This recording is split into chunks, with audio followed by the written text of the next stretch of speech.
নাদিম আহমদ ভাই জানতে চেয়েছেন, আমি কওমি মাদ্রাসার ছাত্র, আমাদের দ্বিতীয় সাময়িক পরীক্ষার ছুটি চলছে, ছুটির সময়টা কিভাবে কাজে লাগাতে পারি, আপনার পরামর্শ চাই। বাংলাদেশে এখন কওমি মাদ্রাসাগুলোর দ্বিতীয় সাময়িক পরীক্ষা তথা ষান্মাসিক পরীক্ষা, ষান্মাসিক পরীক্ষার বন্ধ চলছে।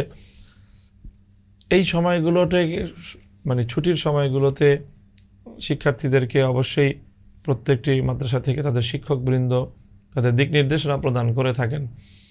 তো সেই আলোকে আমরাও বলতে চাই যে শিক্ষার্থীরা তাদের ছুটির এই সময়টুকুকে তারা কিছু বিশেষ কাজের মাধ্যমে এটি কাজে লাগাতে পারে এবং বিশেষ কিছু কর্মসূচির মাধ্যমে এই সময়টুকুকে তারা বিশেষ উপকারী হিসেবে সাব্যস্ত করতে পারে। তার মধ্যে অন্যতম একটি হলো যে পিতামাতা সহ যারা আপনজন রয়েছেন তাদের সেবা করা এবং তাদের খেদমত করার মাধ্যমে বাবা মা এবং মুরব্বীদের সেবায় নিয়োজিত থাকা চাই। দ্বিতীয় হলো পড়াশোনার জন্য দীর্ঘ সময় মাদ্রাসায় অবস্থান করতে হয়, এলাকার মানুষের সাথে তেমন কোনো সম্পর্ক গড়ে ওঠে না।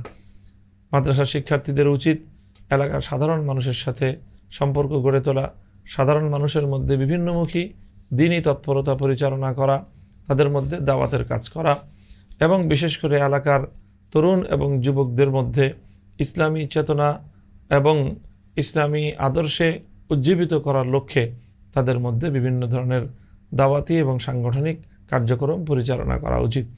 বিভিন্ন এলাকায় এই ধরনের বিভিন্নমুখী সামাজিক সংগঠন গড়ে তোলা যায়, যে সকল সামাজিক সংগঠনের মাধ্যমে এলাকার তরুণ এবং যুবকদের মধ্যে ইসলামী সভ্যতা, ইসলামী তাহজিব তামাদ্দুন এবং ইসলামী চেতনার প্রতি তারা উদ্বুদ্ধ হবে, অনুপ্রাণিত হবে। এই ধরনের নানামুখী একসাথে বাড়িতে সময় কাটানো, আপনজনদের সান্নিধ্যে থাকা, পিতামাতার স্নেহ ভালোবাসায় থাকা, সেই সাথে এলাকার দ্বীন এবং ঈমানের উন্নয়নের ক্ষেত্রে এলাকাবাসীর কল্যাণে নিজেদেরকে সেখানে নিয়োজিত রাখা চাই।